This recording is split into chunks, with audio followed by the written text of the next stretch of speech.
What's going on, everybody? Welcome to another tier list. We haven't done a tier list in a while. I'm Owen the Birdman Finch, and I'm here back from the dead. Oh, but you're not back from the dead? I I am Chad Gable, baby. I'm back from the dead. Yeah, I yeah, got shot in the head, and now I'm alive again. yep. Um, how's it feel to get shot in the head and then just come back? It feels great. Yeah, I mean, he's come back from death yeah, faster than some people have come back from injuries. yeah. But yeah, we had to do another tier list But yeah, today. I feel wonderful. We do apologize. There hasn't been many shows recently. It's just schedules on both our ends have been busy, and Chris Dodd and I's schedule isn't really matching up with each other at the moment. So that's that's why you got kind of lucky that this video is happening today. We wanted to do this video like a couple of weeks ago, and then Chris Dodd had to run errands, of course, the same time that we were going to do this video. So you had to hit the red button on that. So that's why you're kind of getting this late. I know we owe you guys an aftershock. We're gonna definitely try to do that at least this week or next week. It's fine. It's almost matching up with Money in the Bank because Yeah, when we're filming this, it's Money in the Bank is a week from Saturday, so yeah. So, Tuesday when we're filming, so week from Saturday. yeah. So, yeah. Let's just get started with this. Today we're gonna do every Money in the Bank contract holder. Um, Money in the Bank has been going since 2005. It started originally in 2005. Do you know the history behind Money in the Bank? Like, originally it wasn't even gonna be like Money in the Bank. I think Vince like did like some type of ladder match where someone was gonna get like a wish out of it, but then Chris Jericho thought that was stupid, so he came up with the Money in the Bank briefcase, and it's pretty much stuck ever since. Dumb. Um, and yeah, Money in the Bank, obviously started at WrestleMania. Um, I always liked it at WrestleMania. I kind of wish they'd put it back at WrestleMania because it gets a lot of people on the show and everything like that. Um, and it'd be a cool thing, because then we would get less of like the tag team turmoil stuff and all that stuff. And they do a ladder match every year, for the most part, anyway. So I don't know why they don't just make it Money in the Bank. But in 2010, they made it its own pay per view. Um, and I can kind of see why they keep it around because it's kind of become like the Big Five. Some people even say that it's overtaken Survivor Series, like it's part of the Big Four now. Um, I would say recently Survivor Series has kind of become the Big Four again. If this was 2022, like early 2022, I would probably say Money in the Bank's in the Big Four because it sets up like the main event scene for the next year and everything like that. And they always put all the big matches at Money in the Bank. Like obviously in 2011, that was like a big pay per view and everything like that. So I can kind of understand why they keep it its own thing. But I kind of want the match to go back at WrestleMania. Um, Money in the Bank is probably like one of the last great match concepts WWE's come up with. They've been able to milk it a lot recently. They've made several main eventers out of it. And yeah, I'm just kind of excited to do a Money in the Bank like themed tier list.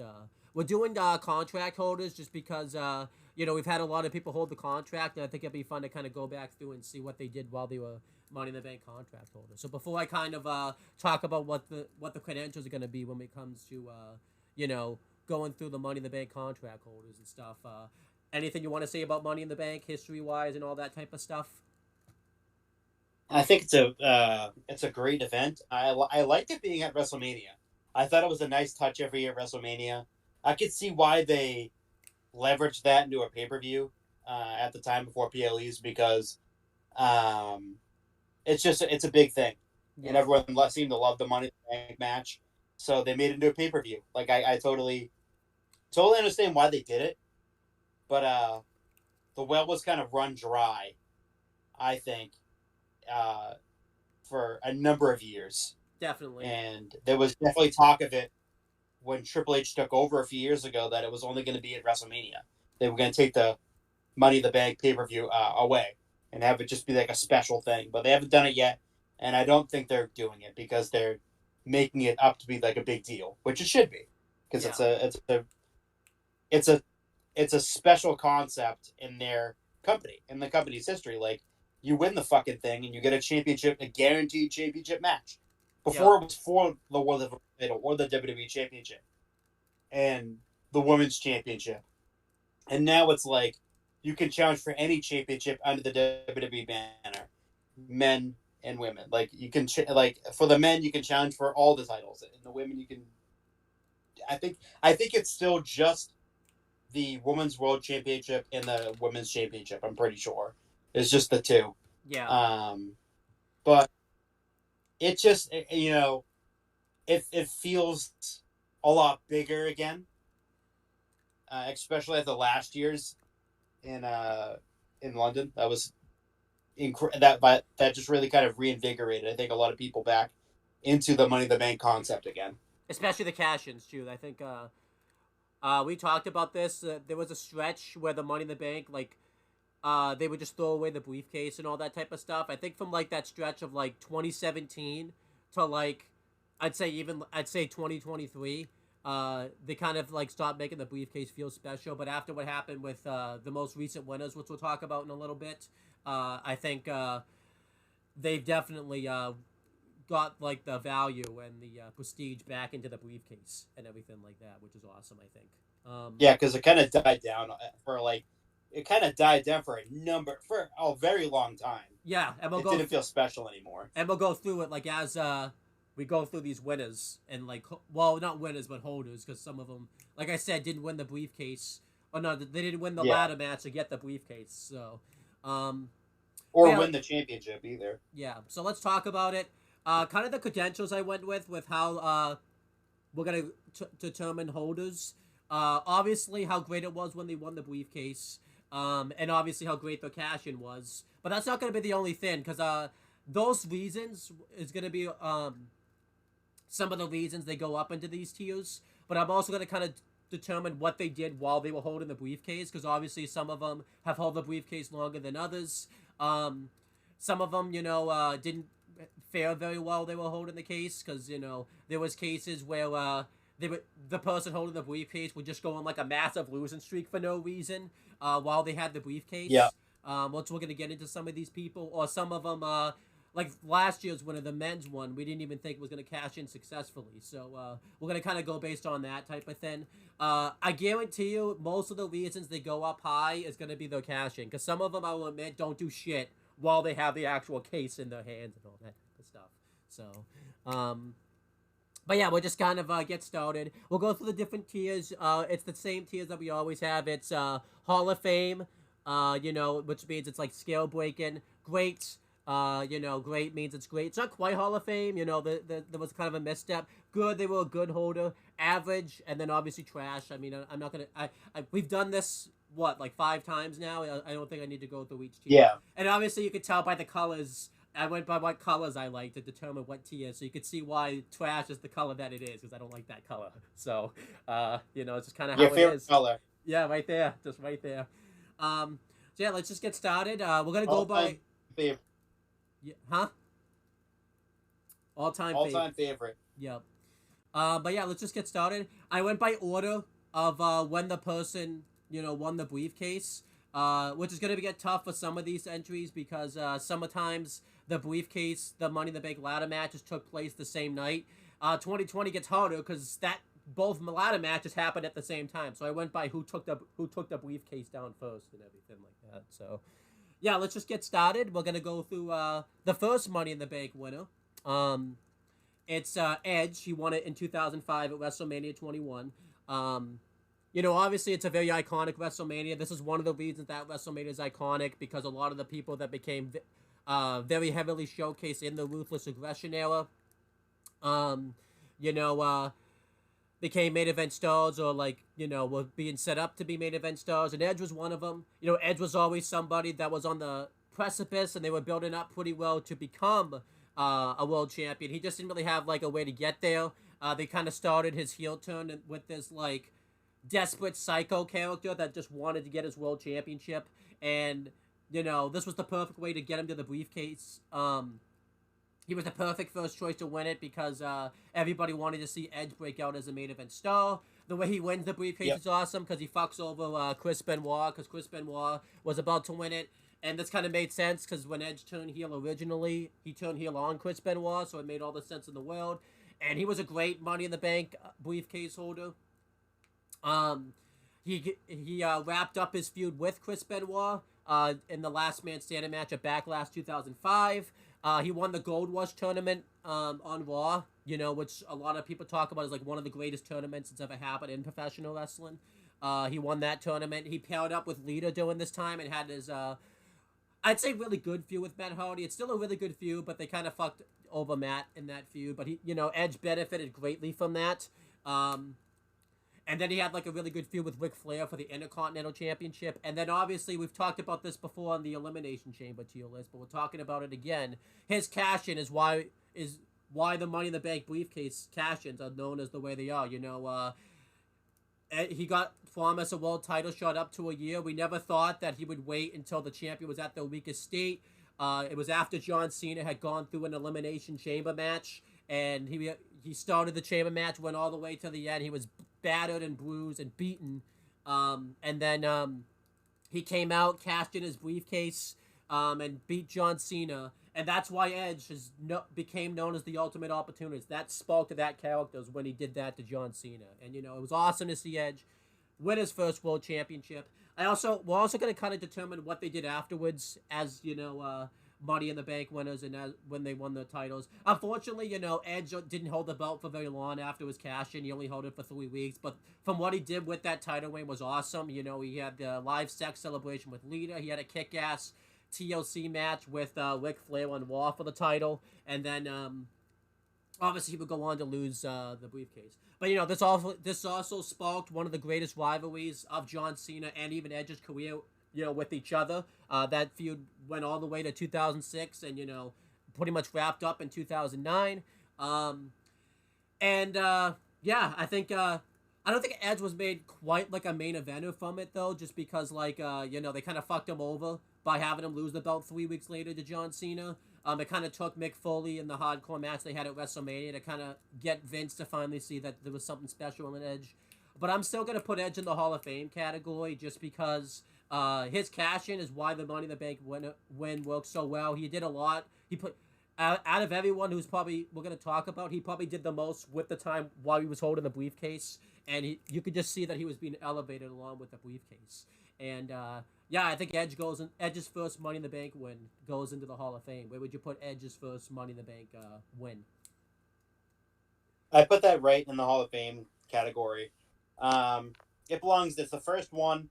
It was great. It was great from the outset. Yeah, it didn't last that long, but at the same time, he got some really great matches, and he needed a change. I mean, it really started when he came back and he speared Eric Bischoff.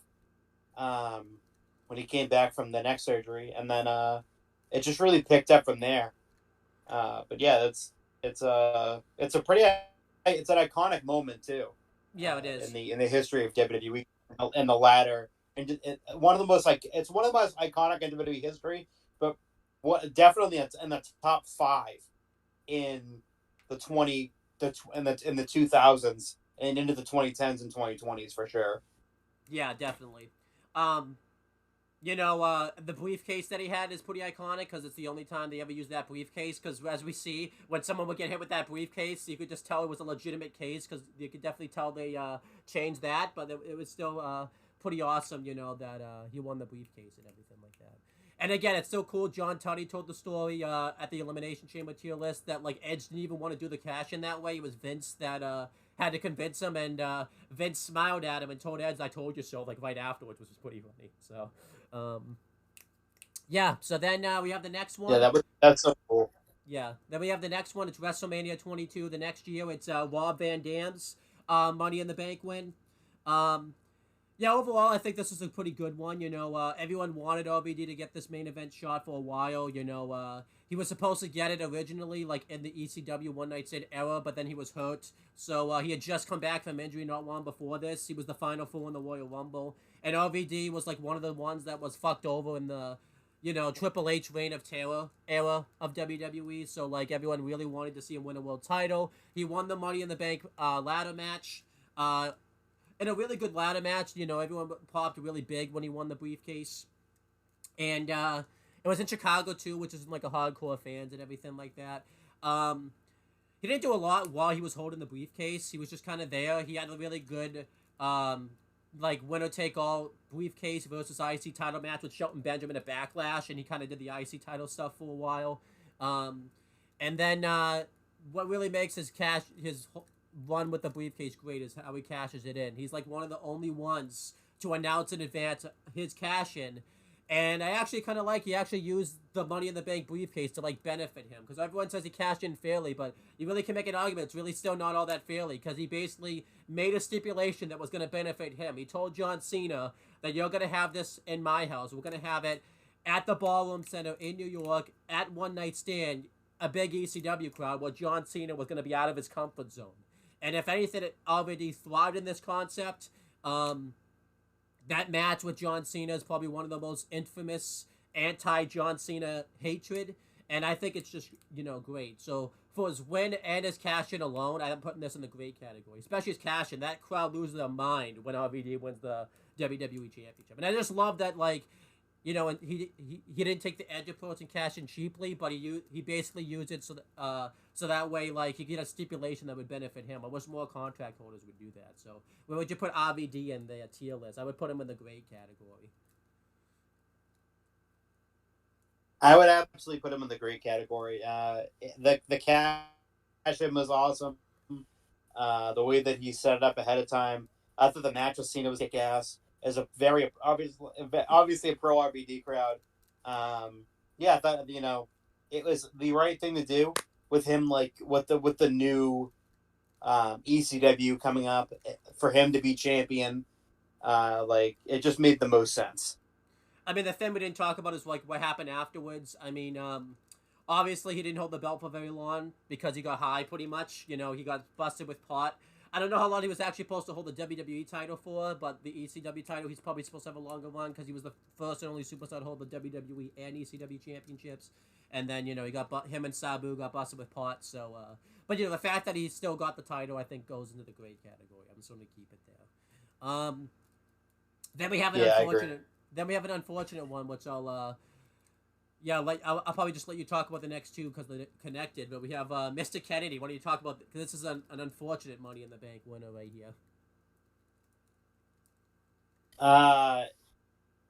So he won the Money in the Bank briefcase, but he ended up getting suspended for 30 days for steroid usage.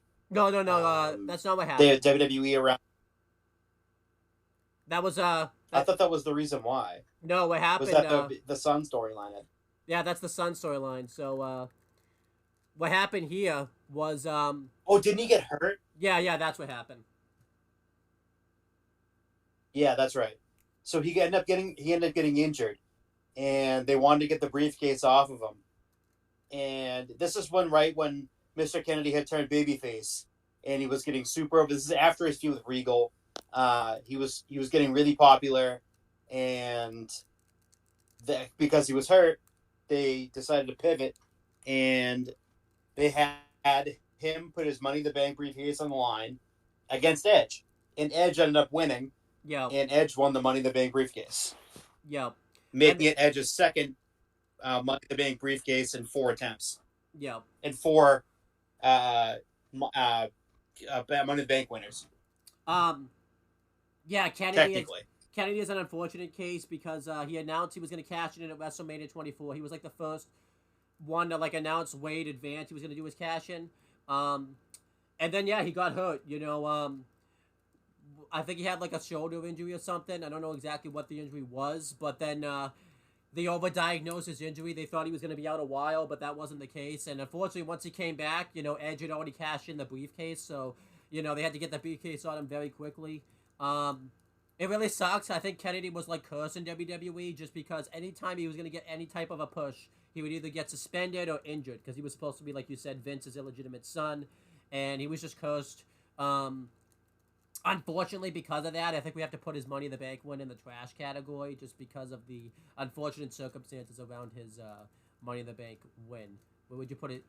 where would you put his Mr. Kennedy? I think we have to. I think we kind of have to put it in the trash. I don't think we have any other choice. Yeah, it's just because it's unfortunate. Yeah. It Um. really is. But yeah, it has to because he didn't do anything with it. Yeah. He Um. barely even had it. Yeah. I think he had it. And then we have Edge, who got the briefcase again, because Kennedy got hurt. They had to pivot and put it back, put it on Edge.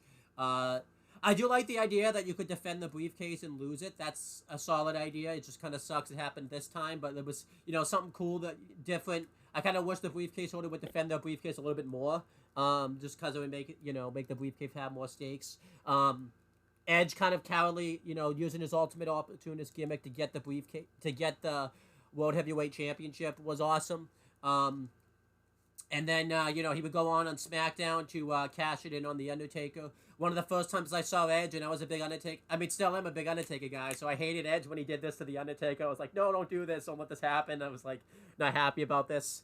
But he took advantage after Undertaker had a steel cage match with Batista, and they got attacked by Mark Henry, and then he cashed in the briefcase, and he won the World Heavyweight Championship. He was like the shortest person to have the briefcase and then cash it in like the same week, which is pretty cool. He's technically the first two-time Money in the Bank holder, but he didn't win the ladder match or anything like that to get the briefcase. He had a good World Heavyweight title run on SmackDown. He had a good feud with Batista, but unfortunately he got injured in the middle of his title run. But the great thing about this is this, sparked the great feud between him and The Undertaker. They feuded throughout most of the end of 2007, all of 2008 for the most part. This caused basically the relationship angle with Vicky Guerrero. I would put Edges in the good category just because, it kind of sucks that they had to pivot from Kennedy. I assume this was supposed to be Kennedy probably would have cashed in had,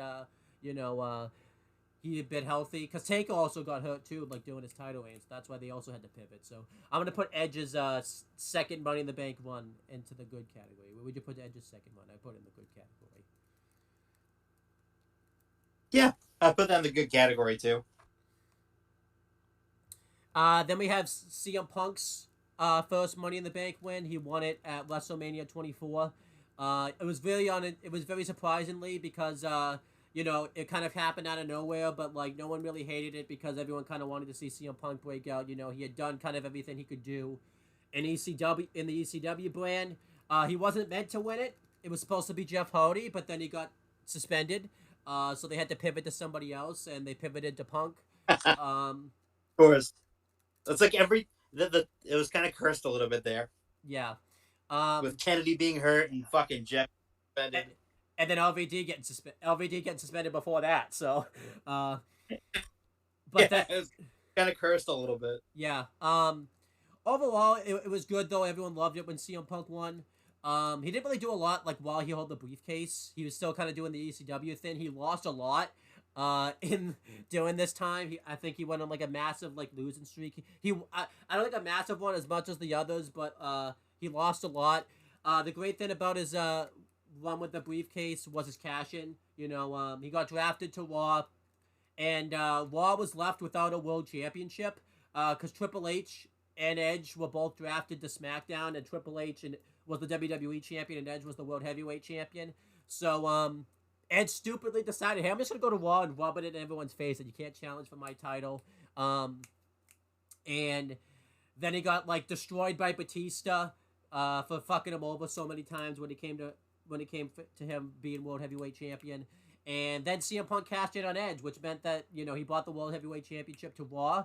I did like that it was kind of finally Edge getting his comeuppance, because Edge had done this the past couple of times to Undertaker and John Cena, so that was just kind of cool that, this was kind of karma for Edge, so I thought that was kind of good storytelling right there. Everyone loved it when CM Punk won.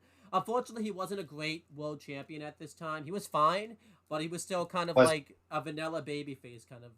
This is before the CM Punk that we know now, and this is before the 2000, the next, winning the next time he wins the Straight Edge Society Punk. This is the in between. Yeah. He had some solid matches with the belt, but he just never really felt like a world champion. I remember we talked about this before. In 2012, he kind of felt like he was playing single fiddle to Cena. he wasn't even playing second fiddle to like anything. He was like you forgot half the time he was even the champion when he had the belt. So I'd still put in the good category. I like his cash in and the fact that he even won the briefcase because like no one thought that CM Punk was gonna make it very far at this time in WWE. And the fact he was kind of the first of like that indie you know crowd to kind of get to the world title and everything like that. So I'm gonna put CM Punk's first Money in the Bank win into the good category. At first time, like a babyface cashed in, like like an Edge type of way too. So where would you put CM Punk's first Money in the Bank win? The good category, yeah. There you go. No problems. No problems with it.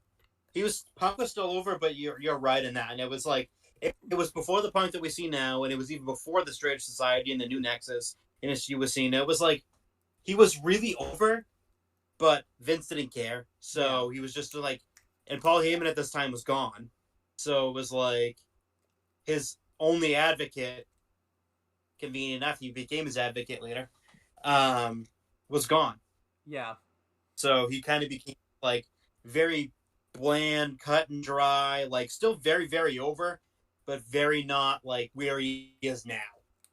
Right. Charismatic, but not like charismatic and engaging with the audience, but like not really. There was no character behind him besides that he was straight edge.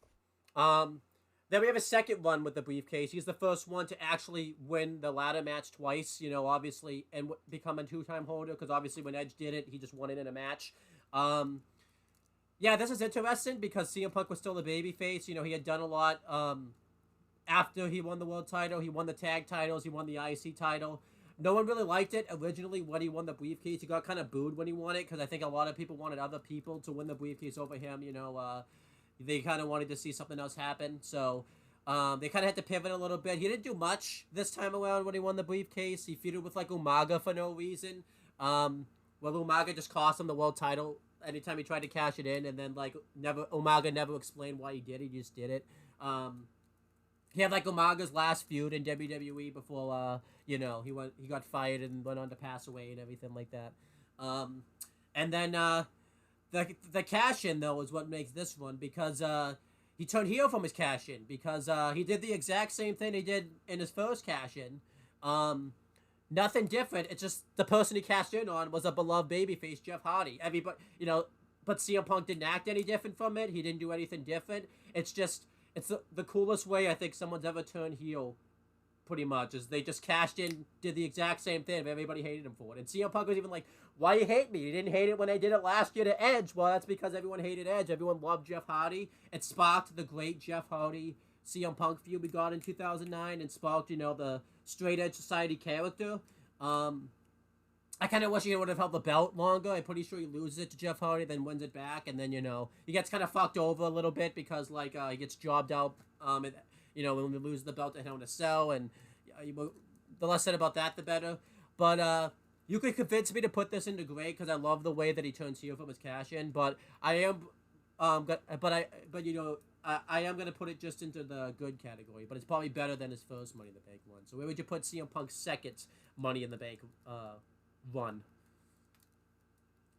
Where did you put it in? Either I think I'm gonna put it into good, but you could convince me into great if you want. I will do good. It's good. It's a good cash in. Yeah. Then we have the last WrestleMania Money in the Bank win. Jack Swagger. I've talked about this before in retros, but I'll talk about it again. Very unexpected this happened. There was a lot of star power that year in the Money in the Bank match. A lot of people thought this person was gonna win. Jack Swagger was like not even in the conversation. If we did predictions back then, no one would. I don't think any of us would have picked Jack Swagger to win, and he did win. And the problems start right before he even grabs his case, because it took him 2 minutes to unhook the case. You wouldn't know it if you watch it back on the Peacock / the network because they edited that out, but I remember it took Jack Swagger 2 minutes to unhook the briefcase, and It did. Yeah, and then he didn't hold the briefcase for very long. he cashed it in 6 days later on Chris Jericho, who was beaten up by Edge and everything like that, and then he went on to have a terrible World Heavyweight Championship run that like devalued the World Heavyweight title. The world title was really never seen again as like a mainstream title. So bad Money in the Bank winner devalues a whole championship by winning the title. I think that goes right in the fucking trash. Where would you put that? Yeah. He wasn't good. Not good. So trash. Yeah, not good. Not a good Money in the Bank holder. Just not good.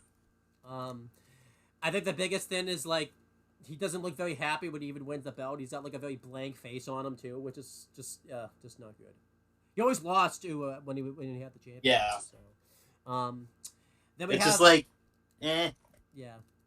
Then we have the on this fucking thing. Who cares? I'm going to talk about the next guy. This is the first time someone on, this is when the Money in the Bank pay-per-view became a thing. So this is the first time someone won it at the pay-per-view. It's, and again, this is when they had two Money in the Bank ladder matches. One would be the SmackDown one would be the Raw one. The SmackDown one happens first, so that's why we're talking about this one. It's Kane when he won the briefcase. You want to talk about Kane's time with the briefcase and everything like that? So, this is when he turned on The Undertaker, right? Yeah. Or is this later on? It's a little. Or is this? So he cashed in on Rey Mysterio. Because is this when he?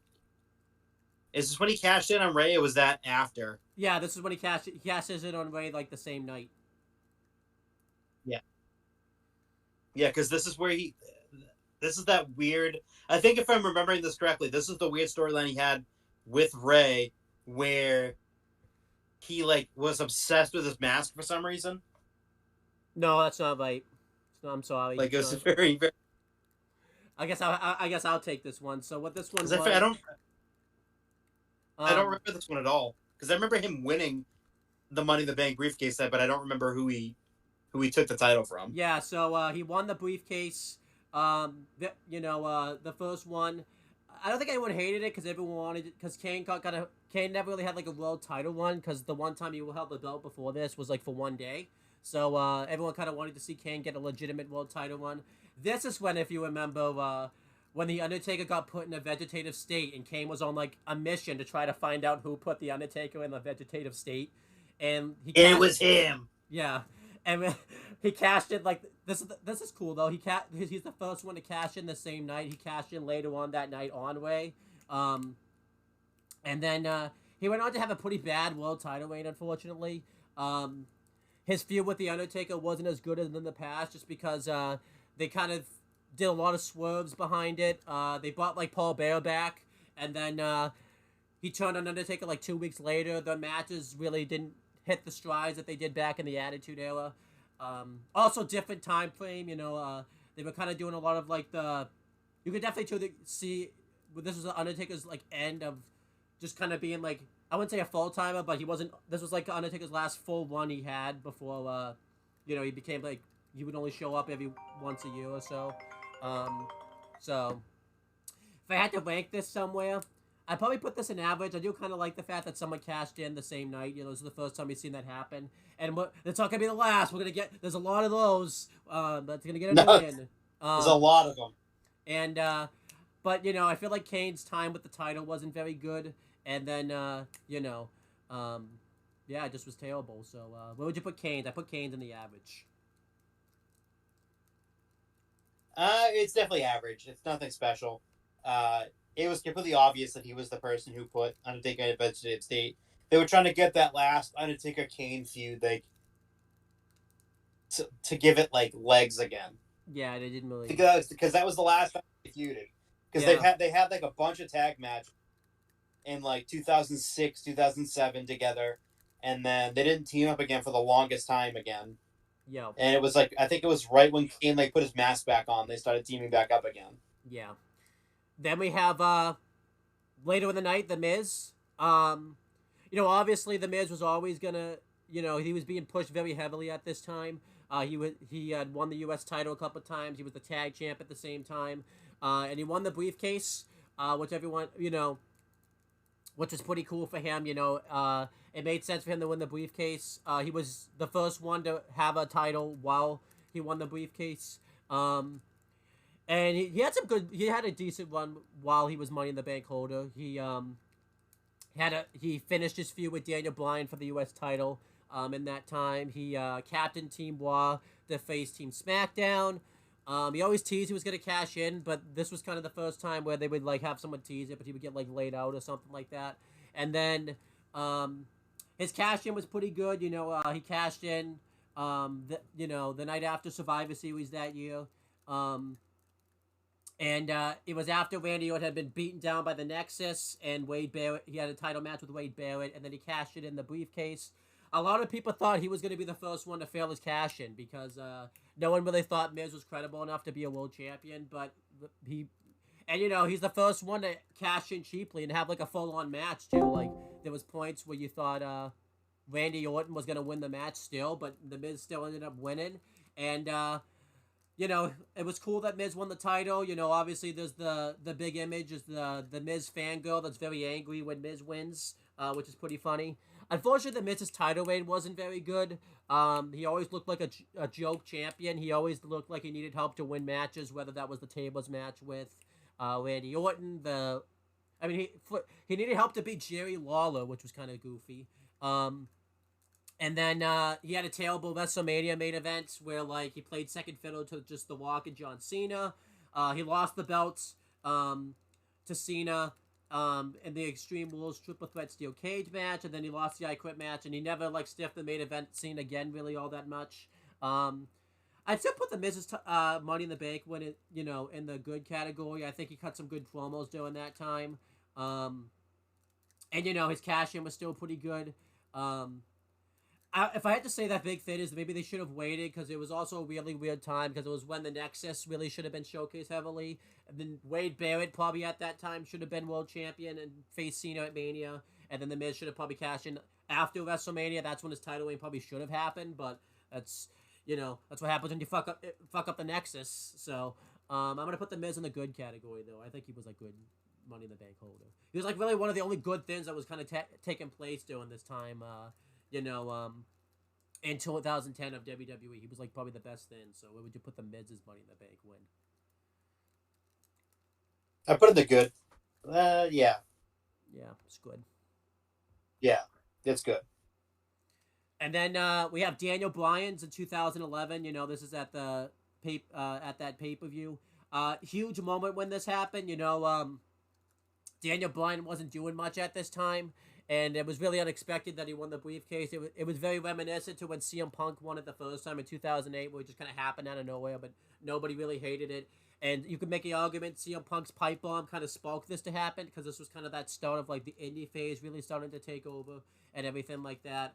Unfortunately, his time with the briefcase wasn't very good. This is when I mentioned a lot of people lost. Daniel Bryan lost all the time when he had the briefcase. He lost to Wade Barrett at SummerSlam. Way too much. He lost to like the fake Sin Cara, I think, for no reason. He got jobbed out to Mark Henry. I remember there's a battle royal that he's in. It's like the biggest battle royal ever. And he gets eliminated, and he's not even showcased. They just mentioned that it's someone that got eliminated. It was fucking him that got eliminated. It's like, dude, the Money in the Bank winner. But then his cash-in happened, and that was awesome. He's another one that turned heel from his cash-in. He cashed it on the Big Show, and he basically turned heel from it. Not immediately. He just became annoyingly. This is what sparked kind of the Yes movement in a way. It wasn't even meant to be a big thing. It just started off as an annoying heel thing, and then obviously it became a big deal. I think without like his first world title one, I don't really think he becomes the main eventer and the wrestler that he became in WWE. He was a good world champion, I thought.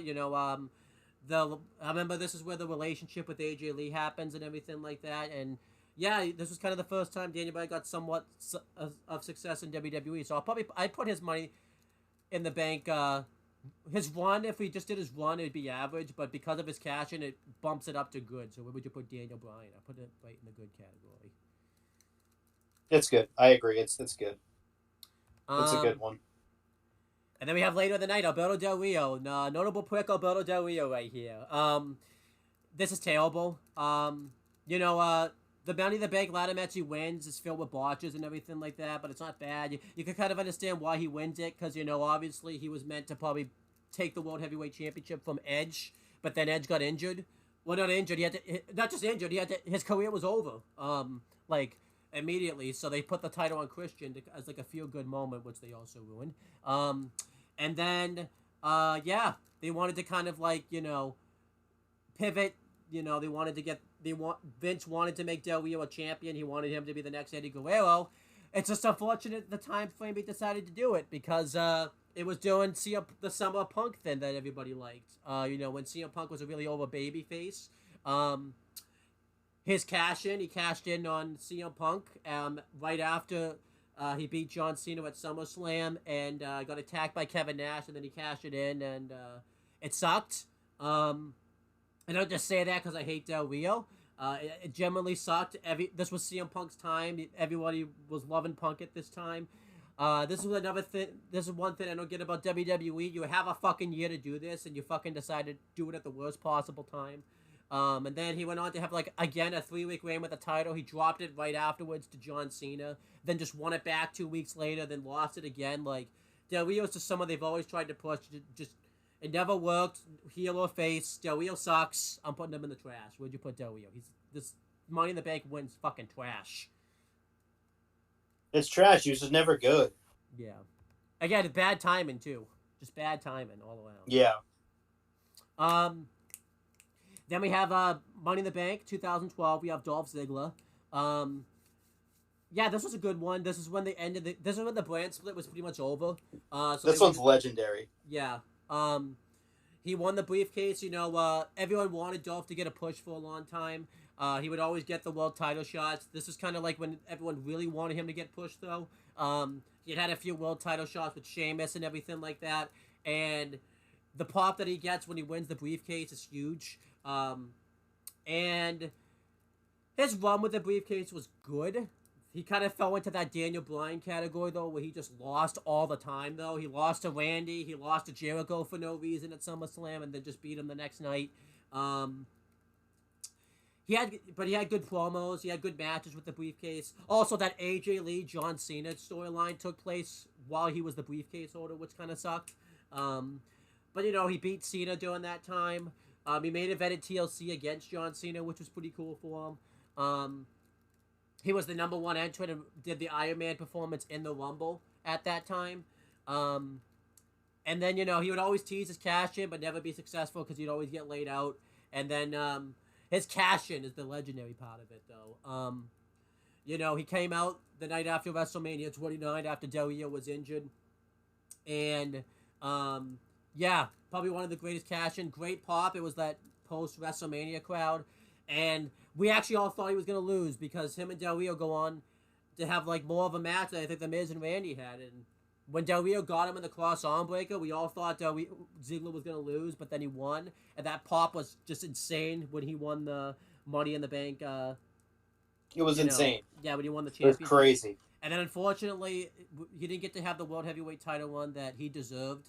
He got a concussion by Jack Swagger shortly afterwards, and then... when he came back, he lost the belt to Del Rio, which wasn't a bad thing originally because they did the double turn, but then he just never got his revenge on Del Rio, never won the belt back. He got pushed right to the mid-card, and he never really recovered from this. So I'm still going to put this in the great category, though. That fucking cash-in is fucking legendary. So where would you put Dolph? I almost said Del Rio's. Where would you put Dolph Ziggler's Money in the Bank run? Dolph's is it's in the Hall of Fame. It really is. It's one of the best cash-ins of all time. It's one of the biggest pops of all time. Yeah, it's just incredible. I might fight you in Hall of Fame just because I want to put this in Hall of Fame, but his run with the briefcase really ruined because he lost all the time as a briefcase holder. Put Hall of Fame because of the fact of the moment itself. When the music hits, place goes crazy, and when he wins, the pop is just deafening. Oh yeah, I'll put that. I don't think I'll win this fight, so I'll put this. I'm gonna put this right in that's going right into the Hall of Fame. So, yeah, it's. I mean, I wouldn't fight you on putting it in great, but it's just I feel like it's just so deserving. Now that the follow up to it, I can see why you would want to put it in great, but the follow up wasn't the best because of all the injuries he accumulated. And then from Hall of Fame to trash, we have John Cena's Money in the Bank win. I'll let you talk about this one because this one's dumb. I mean, maybe you like this one, but It was just so it was just so irrelevant. Like I don't like honestly, I don't remember anything from it. All I remember is that it just became a fucking meme. yeah. So what happens here is It just became a. everybody knew this was gonna It was just so happen. forgettable. It was so predictable he was gonna win because the match he's in, the other people that were in it were like John Cena, Chris Jericho, The Miz, and Big Show and Kane. It was like, okay, this is obviously gonna be Cena. Who else is it gonna be? Um, you know, the way he went to this boss because the Exactly. briefcase breaks. And you know he has that meme face where like I mean you see it right here. It's he's like in shock that he wins because he wasn't supposed to win it at that point anyways. Um, and his cash in's terrible. He announced his cash in ahead of time, which was fine. He faced Punk at the 1000th episode of Raw, and fantasy bookers have booked how is the person gonna fail their cash in because no one had failed their cash in before then. The way they had John Cena fail his cash in was the Big Show attacked him and caused a disqualification. That's how John Cena failed his fucking cash in. That's how the first person who was gonna fail their cash in is the Money in the Bank holder. That's fucking awful. Like what's the fucking It's point? really Yes, the Sparks, the CM Punk heel turn and everything like that, but you could have done that without the briefcase. John Cena didn't even need the fucking briefcase. As you're going to see later on, he just gets 2 WWE Championship matches without even having to do anything to earn them. Why did he have the briefcase? What did he need the briefcase for? He just threw the briefcase away for no reason. This is trash. This is terrible. exactly. Yeah, awful. Then we have here we It's go. just not good. Yeah, we have more trash. Damian Sandow. It didn't start out Even that worse. It didn't start out that way because the way he gets the briefcase is pretty cool. He turns on He Cody screwed Rhodes. Cody. Yeah. And You screwed him. He yeah. deserves to go to hell for that. But it's a cool way to win it. We get a little cool leather case out of it and everything like that. But then you want to talk about a fucking losing streak? You thought Daniel Bryan and Dolph Ziggler went on a losing streak? Oh, Sandow would like you to talk to you guys. He'd like you to hold his beer. He was fucking losing all the time. He lost on Main Event. He lost on Superstars. He lost everywhere. He never got any programs out of it. And then the cash in happens with John Cena, where John Cena's injured. He beats up John Cena, and then he lost. He lost his cash in, and if he lost his cash in, it wouldn't have been the worst thing in the world. But the follow up, he just became like a massive loser afterwards, and he just got demoted down the card. He was pretty much screwed too because WWE was going to unify the championships, so there was just no way he was going to win the belts. So this is trash, absolute trash. Where would you put Sandow's? It's awful. It's one of the worst in WWE history. Just mainly for the fact that he was the first person to cash in and lose, and they hyped it up, and everyone knew it too when it happened. That Cena was going to beat him, and it just made him look so weak, and he never recovered from it. No, he didn't. Then we have Randy Orton. This is a good one. Everyone would kind of question it a little bit, but what came out of this was awesome. This sparks the Authority start of it because in the main event of SummerSlam, Daniel Bryan beats John Cena, and then Triple H screws over Daniel Bryan and helps Randy Orton cash in Money in the Bank. It starts the Authority, and all it was even though it wasn't the plan all along, like WWE likes to keep saying to themselves. It started the Daniel Bryan movement of getting to WrestleMania and everything like that. I've talked about that before. We didn't get there the way we wanted to, but we got there. And really, I mean, this cash in doesn't really do anything for Orton. It basically it's the best storyline, but it's still great. I'm putting this into the great category. The Randy Orton's Money in the Bank win because of what we got out of it. It was just awesome. What'd you think of this? Yeah, I agree. Same thing. I put it in the same category. Oh no, Hall of Fame. It's great. Um, I will say, We were almost there. You were I say, close. I think why it's not Hall of Fame is because this wasn't really for Randy. It was more for I think it was more for Daniel Bryan than it was for Randy Orton. So, because I'll say this because right afterwards he kind of becomes a little bit of like a paper champion. He was always bitching to the authority about like not being used well and all that stuff. It's just like what are you doing? This is just that's not good. But again, we got Daniel Bryan out of it. So Yes. that's okay. Um, Yeah, exactly. and I'll let you talk about the next one because this one I think you're actually gonna know about. It's Seth Rollins in 2014. Oh, Seth fucking Rollins. He he was on his little run as a heel. He had just become my mortal enemy at the time, because he broke up the Shield, and that really, really crushed my soul. Still to And this day. then, still to this day, it has been forgiven because he was coerced into doing it. But he went on a freaking god tier run as a heel. He won the Money in the Bank briefcase with the help of Kane. Uh, had a nice run with it. It looked like he wasn't gonna cash it in because it was coming down to the last minutes and the last hours of him being able to cash it in. He had just lost his match to Randy Orton earlier in the night at WrestleMania 31. He charged out at the end of the show in the main event between Roman Reigns and Brock Lesnar and cashed in his Money in the Bank briefcase mid-match. Is the first time I think that was ever done. And won. And what is coined the heist of the century by Michael Cole, and it absolutely was. And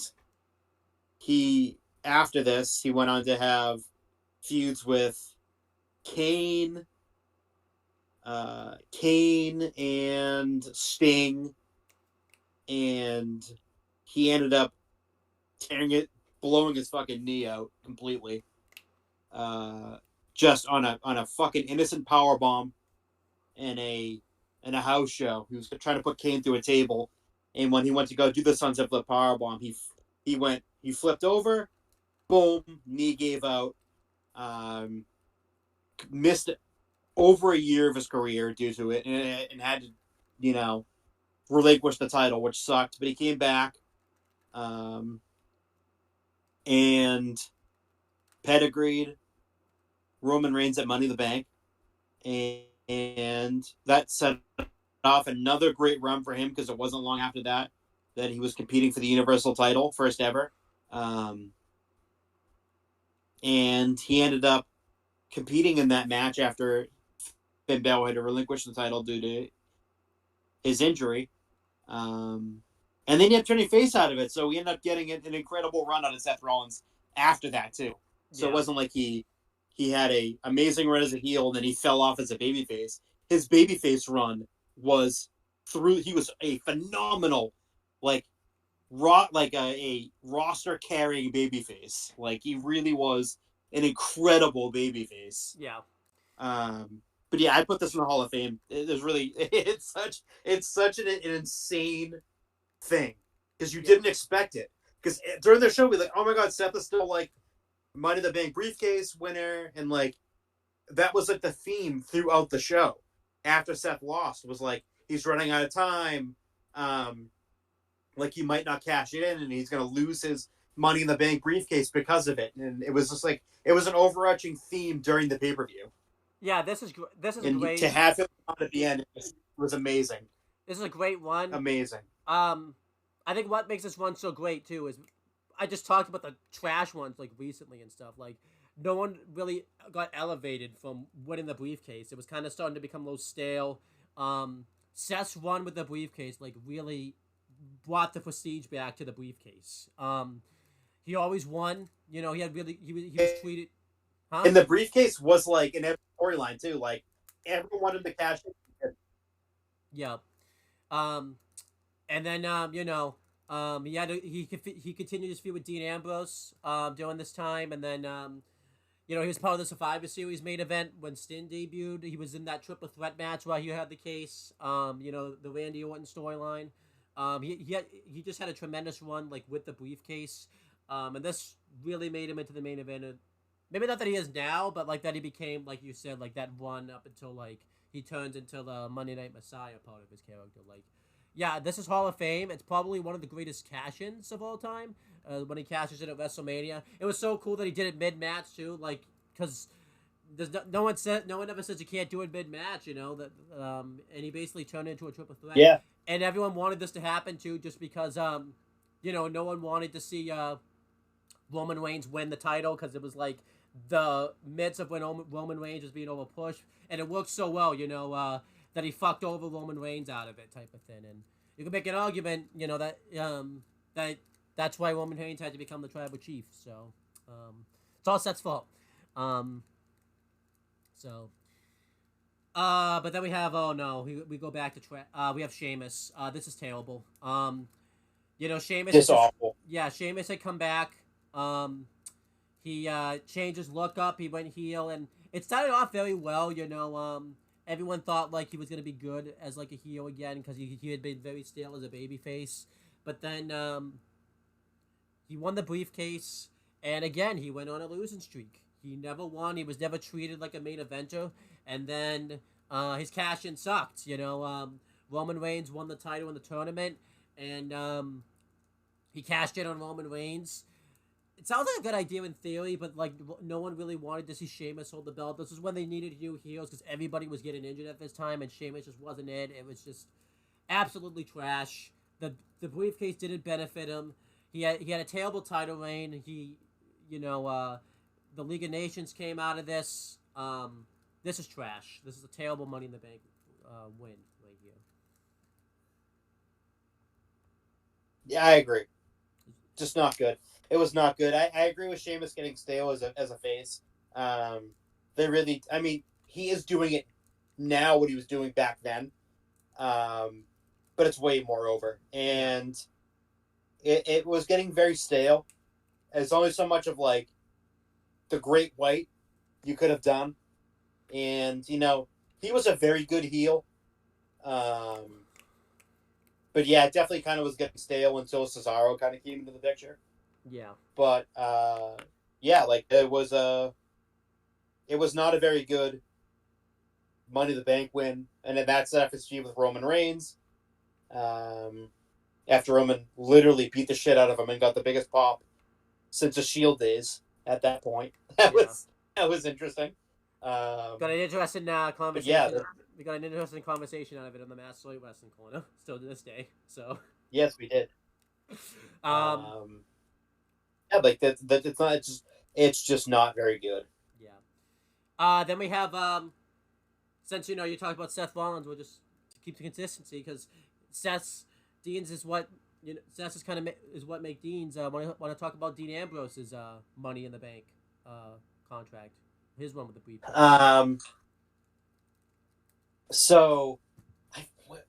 Damn it. Should have studied. Told you to study. I forget how we win. Like the order of the victories, but I don't remember. I forget. Like didn't he cash in on Seth? He did. And win the title. Yeah. Or he stole it from him. No, he cashed. He actually won the briefcase and cashed it in. And yeah, that was. Oh, because the steal happened. Because he stole from him at one point too, which was awesome. Yeah. But yeah, like he beat Seth for the title, and yeah, I don't see Dean Ambrose 1,000 times better than Jon Moxley. Overall, this was a good. He won it and cashed it in the same night, but the way he did it was really good. It was the same night. All three members of like the Shield were champions in one night because Roman Reigns came in as champion. Seth beat him in the main event of Money in the Bank, and then Dean cashed in on him. It's made all sense in the world because it was a way for Dean Ambrose to finally get his revenge on Seth Rollins for turning his back on the Shield. I put this in the good category. It just kind of sucks they threw the briefcase away, like all in one night type of thing. But other than that, I would still put this in the good category. Um, this is where the same day cash. But it worked though. Good. Yeah, it worked out. Yeah, and it's kind of funny how like he was so over as a babyface. He was like one of their top babyfaces at the time, so it kind of made sense for him to win it and cash in the same night. And the way he did it was awesome too. Like he got his revenge on Seth Rollins. The thing that's the reason why it's so higher too is his title reign kind of fills it out very quickly. It started off really good, with the Shield triple threat, and then once he went to SmackDown, it kind of fills it out. The biggest thing is he had that Austin podcast with Stone Cold, where like that's kind of where like the title reign fell apart because like he didn't really show much emotion when he was talking with Austin, and Austin had to like yell at him too and everything like that. And like I think the podcast ended abruptly, so that was bad. And then his match with Dolph Ziggler really fills it out. And this was also the same time where I think AJ Styles got too over, so they had to put the belt on him. So I feel like this is why he probably should have won this probably should have happened in 2015 when he was more over, because I think he fills it out very quickly. I agree. So. And then I love that when he wasn't, and then he stole Seth's title and acted like he was the WWE champion. Yeah, that was the best. I love that. That's when he should have won the belt probably. And then I feel like they missed the boat with that one. They waited too long. Yeah, they definitely did. You can make the argument, that's when Dean Ambrose started to kind of lose interest a little bit, type of thing. So, because he was like their go-to babyface besides Roman. Yeah, at the time. He was. So then we have the next one. It's Carmella's first Money in the Bank win. I know you're thinking, Chris, she only won it once. No, she didn't. She won it twice. I'll get to that later. This was the first ever women's Money in the Bank. Women were kind of starting to break barriers in WWE with the first ever Iron Woman match, first ever Last Woman Standing match, first ever women's main event, Hell in a Cells and everything like that. So women hadn't had a Money in the Bank match yet. So they got one, it was part of the brand split too. This was on SmackDown. The field of the match was very good. You had like Charlotte in there, you had Natalya, you had Naomi was in there, Carmella was in there. She was doing relatively well at this time. Unfortunately, though, the Money in the Bank winner, the way she won it was terrible. Where her manager James Ellsworth grabbed the briefcase and like handed it down to her, which was just absolute shit. It was absolutely terrible. It was panned by critics and fans alike. It was awful because everybody says that, oh, what a coincidence! The first woman's Money in the Bank is won by a man because they remember James Ellsworth pulling it down.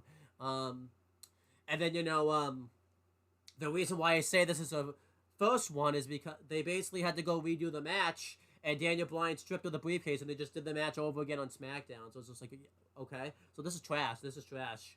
Absolute trash. Where would you put this? This is garbage. Yeah. I agree. And then we have Baron Corbin, who won the briefcase later in the night. Probably one of the best briefcase ladder matches. This had a lot of great workers in it with Kevin Owens, Shinsuke Nakamura, AJ Styles, Dolph Ziggler, and Sami Zayn was in here. Corbin was the perfect choice because all of the beloved indie darlings pretty much were in the match, but Corbin was the perfect choice to win it. He was always on the cusp of becoming WWE champion. He was pushed very well. He had been in the main roster a little over a year at this point. He had done a lot of things, won the Andre the Giant Battle Royal. He was slowly progressing up the card, and it just made sense for him to win the briefcase. And then his time with the briefcase though wasn't very good. He lost to Shinsuke Nakamura, because as a briefcase holder you're supposed to lose. And then then it gets bad. He would go on to he got into a fight backstage with somebody about concussion protocols and stuff, and then John Cena kind of convinced Vince that he wasn't the guy. So stupidly at the SmackDown, the go-home show before SummerSlam, he cashed in his briefcase on Jinder Mahal, who was laid out. Cena had laid him out with the Avalanche AA and everything like that. It looked like he was going to win the championship, But then he stupidly decides, hey, I'm just gonna go after John Cena, and then he got rolled up and lost his briefcase, and everybody looked stupid out of that. Corbin looked stupid, and it was just terrible. This is trash, absolute trash. Baron Corbin's Money in the Bank win. You might be like one of the worst briefcase owners of all time. This is trash. Where would you put Baron Corbin's Money in the Bank time with the briefcase? It wasn't good. I agree. Trash. I absolutely agree. Now we have the Carmella one. You probably remember her second one. You know, they had to like I said, they had to redo the ladder match so that way she actually physically went up and grabbed the briefcase. Yep, she got two. She got two in a very short order. Yeah. You know, her time with the briefcase still wasn't like great though. You know, she kind of fell into the Sandow thing where she got jobbed out all the time. She would always tease or cash in, but they never did it. There were points where she would miss several episodes of SmackDown. You forgot she even had the freaking briefcase. And then she didn't cash in on Charlotte Flair, you know, after she got attacked by the Iconics when they debuted. That was, like, fine, I guess. That was good. Her title reign was trash. She had a really bad match with Charlotte at Backlash and then two really bad ones with Asuka. And if you're not having a good match with Asuka, then you need to kind of question your wrestling skill. And she lost the belt to, at SummerSlam, and then she kind of fizzled out of the main event scene. She's never really been back to it ever since. Her cash-in was okay, so I'll put it in the average category. But it's not... I don't think... this is going to be the one I fight you if you try to say it's good, because it's really just average. Where would you put Carmella's? Yeah. Yeah, it's average. Yeah, it's... Then we had the 2018 Money in the Bank win. We have Alexa Bliss. She won it. And then she cashed in the same night during the Ronda Rousey Nia Jax Raw Women's title match and won the belt, which, was good because it kept the belt off Rousey. She wasn't ready to be the champion yet. I think it was good to kind of wait a couple months on that. The something that sucked about it is she had just had a long title reign, and now she was coming back and winning the belt again. I feel like somebody else probably should have won the briefcase at this time. Like, it was just weird. And again, you're going to see this. Every woman Money in the Bank when cashes in the same night. Women have zero patience. And it kind of feels like that's how Vince actually thinks. Like, women don't have patience. This is kind of average. Like, it's whatever, but you're kind of sick of these same-day cash-ins. So this is kind of average. Where would you put Alexa Bliss's? Average. Yeah. Average. Oh my gosh, I'm gonna let you talk about this one. Talk about a trash Money in the Bank. Braun Strowman's. Oh my gosh. Oh my gosh. Just it fucking goes right in the trash. It was not even remotely good. It just was awful. Just trash. It was awful. It was really bad. Yeah. Just bad. Someone you thought would have been successful, like, he was on the precipice of, like, you knew he was going to be champion at some point. He was really over at this time, and then, like, that ovation he gets at SummerSlam that year when he comes out and you think he's going to cash in, then he doesn't, is stupid. He, like, cashed in, he announced it in advance, which was good. And then, like, remember, like, he turned heel stupidly and, like, joined up with Drew McIntyre and Dolph Ziggler? I don't even remember what the fucking name of that stable was, but that happened. Yeah, it was bad. And then... They were something. Yeah.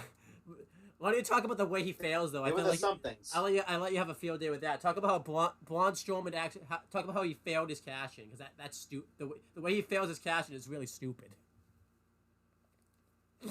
Because the Shield kept interrupting all the time, and fucking he just didn't. He couldn't cash in. He was getting mad, so he turned heel for some reason, which was unnecessary. But yeah, honestly, like, it's so forgettable. Honestly, forget how he fails. I honestly, it's just so forgettable. Oh, I'll tell you how he fails.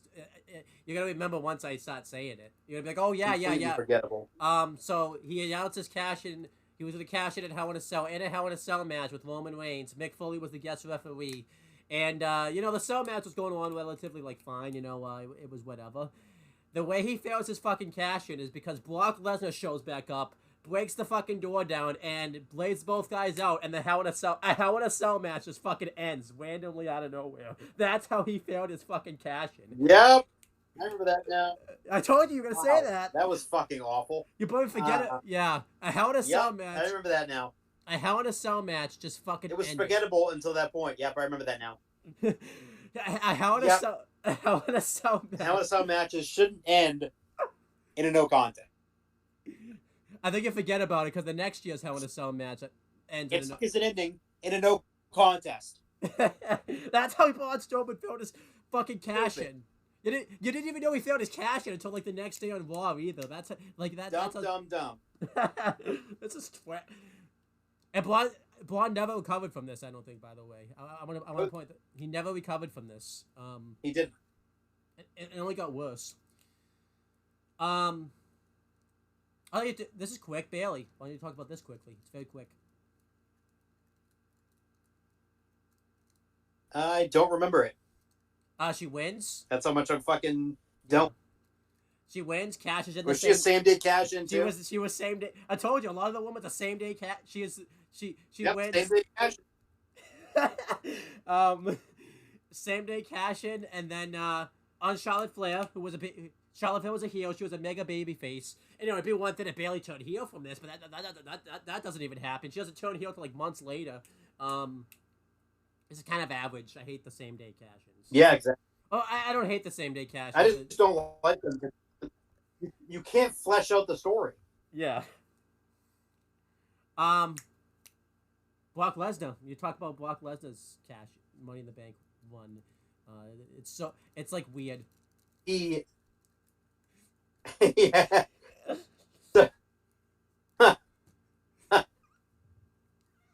So it was Mustafa Ali was supposed to win, and he's on the fucking ladder, and Brock comes out, and and Ali knew immediately he was losing, because it was kind of in the last minute type of thing. Yeah, and he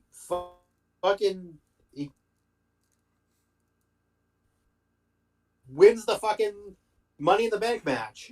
He held it for 56 days. He wasn't even in the match. Isn't that when we got the Brock does their boom box? Yeah, comes up with the fucking boot with the boom box as a Money in the Bank design. It was so funny. Yeah, that was. But yeah, it's just like it was like. You're gonna give Ali the championship, and then the last second go, I don't feel like it. I thought that was extremely shitty, extremely shitty. I think you're forgetting the biggest part. Brock wasn't even in the ladder. Brock wasn't even in the freaking ladder. He wasn't. He just showed up. He wasn't in the fucking match at all. They just put him in last second for some reason. Like, hey, yeah, Brock's champion now. What? You can just show up in a fucking match. Okay, so Brock wins, and then they go, Kofi Kingston has had the title long enough. He looks like shit in every single match he has. And then Brock squashes him under 30 seconds. No. Absolutely no reason. That's not even his cash in. Actually. He cashed in on Seth. Yes, that's right. That was afterwards. That was the other title reign that he had. Yeah. Because that was leading into the debut of SmackDown on Fox. Yeah, but no, he cashed in on Seth, and that after it was that winner take all Extreme Rules match that they have. He cashes in right afterwards on Seth or whatever, immediately, and then and everyone hated that. You know what though? I'm gonna put this in average. You could probably convince me to good because of beatbox Brock Lesnar. And I remember there's that segment, I think, where, Brock didn't even know he had a year to cash it in.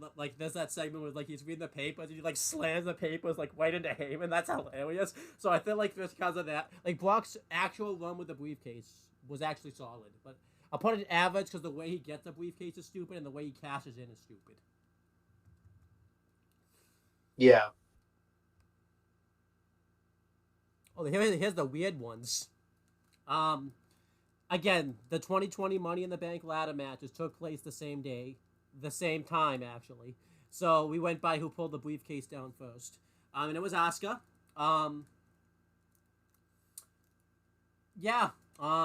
She didn't cash in the same day. She didn't even cash in. We found out because Becky Lynch was pregnant, that there was just the championship in the briefcase, so that's how she got the briefcase. I don't know where to rank this because the way she we Yeah. find because I'm gonna put this in average because it was like the third year in a row they just threw away the fucking briefcase. So it's like, okay, what was the point? What was the point? Like, Yeah, they put it in there, and then she had a combination that she had to figure out, and yeah, it was like, oh, here's the title.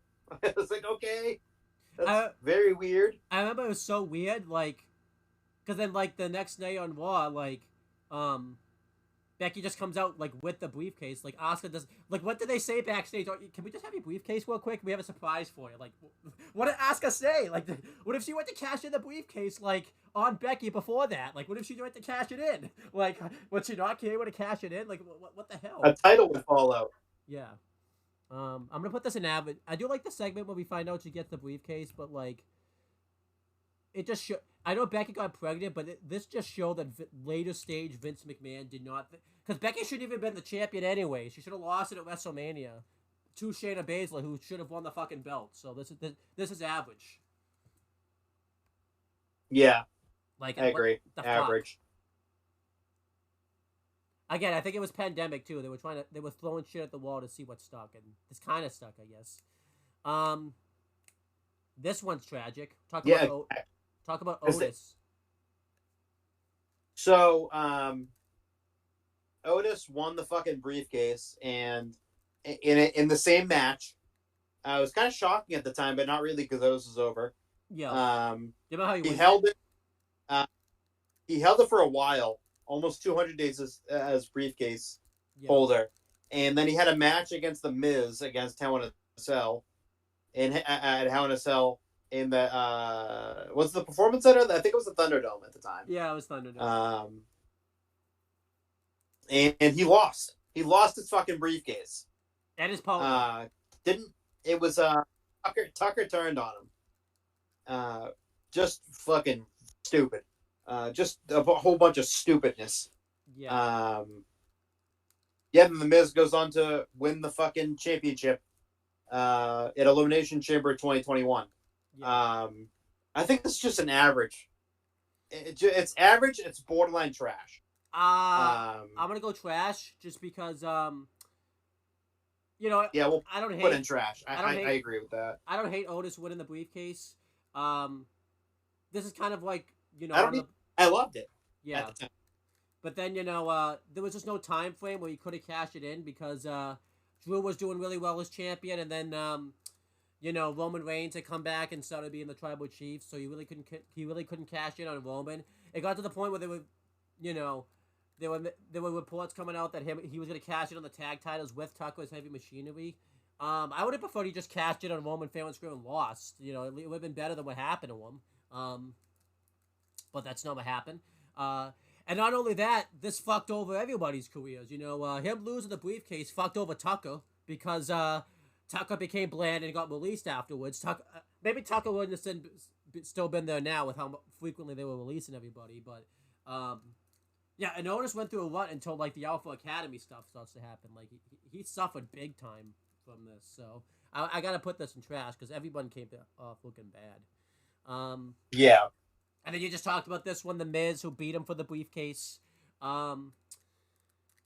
Yeah, I mean, I can understand it because the Miz was probably the best person to win the briefcase because, he was a heel. A lot of people talk about this was deja vu booking because it was literally a decade before this that the Miz and Randy Orton were in the same positions because Randy won the belt later on in the night. So everyone was like, okay, now we're not really moving forward.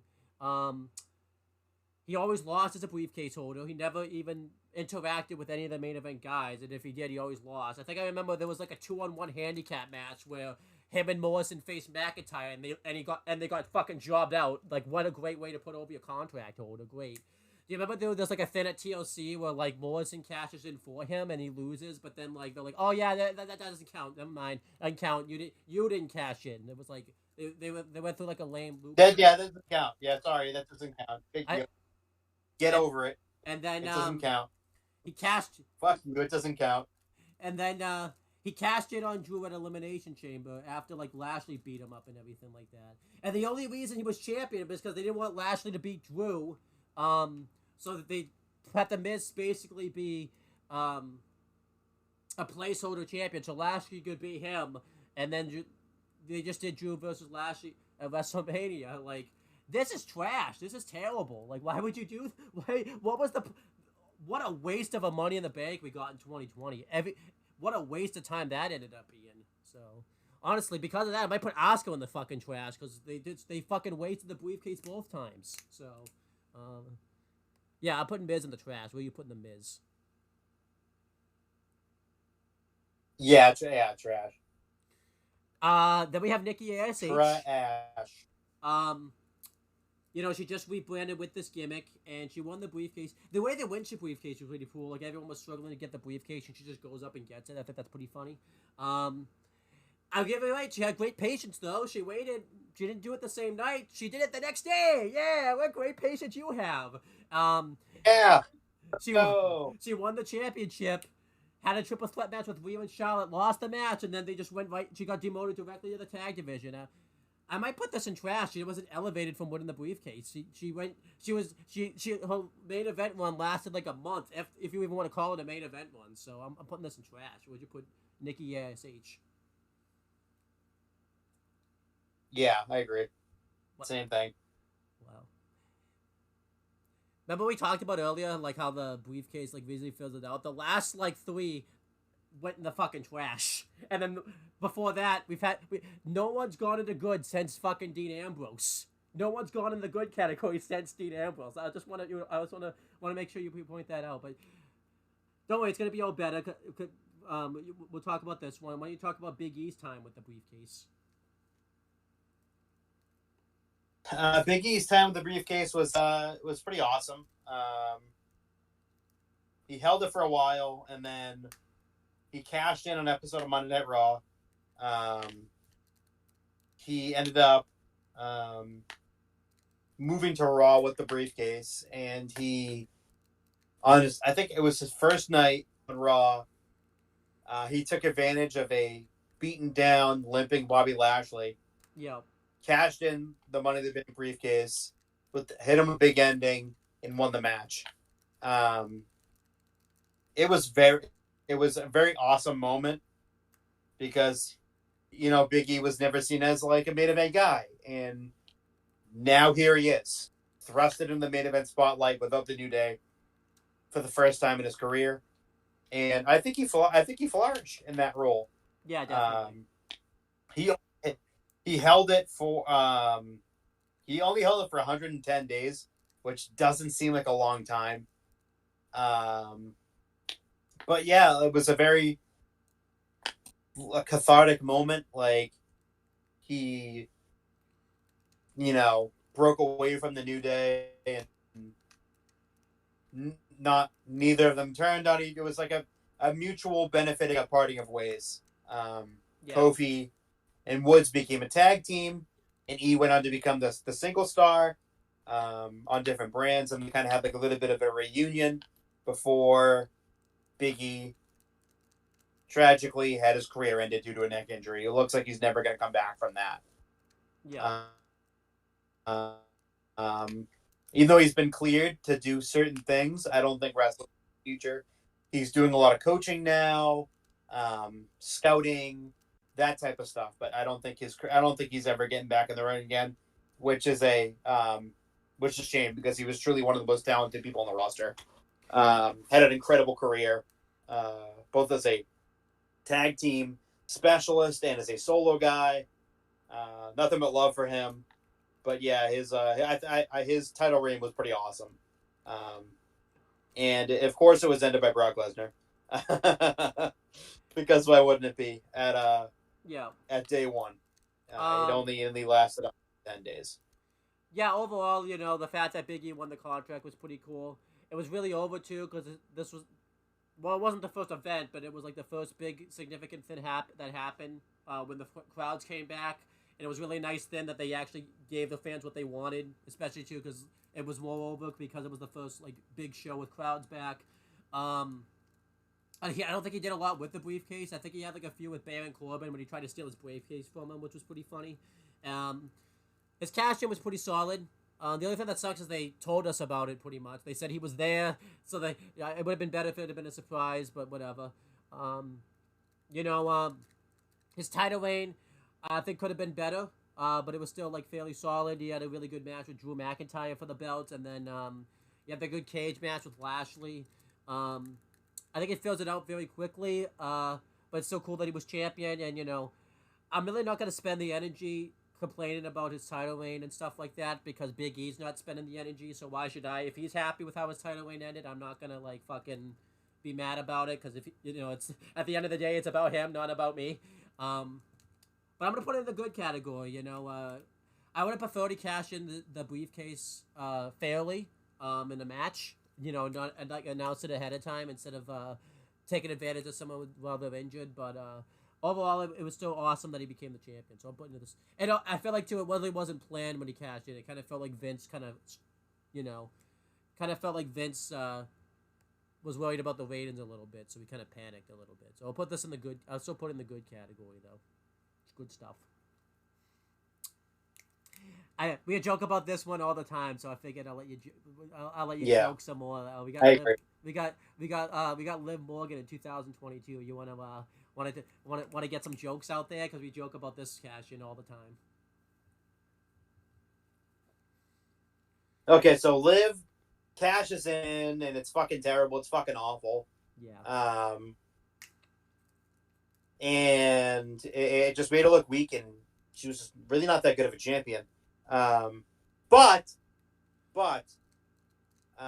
Yeah, here's a joke. she at one point, I don't even know when this was. Might have been 2002. Had a conversation with Michael Cole.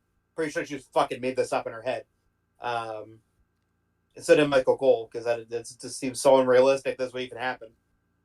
She said that when she was younger, she went to a WWE event and said that when she gets older, she wanted to be the SmackDown Women's Champion.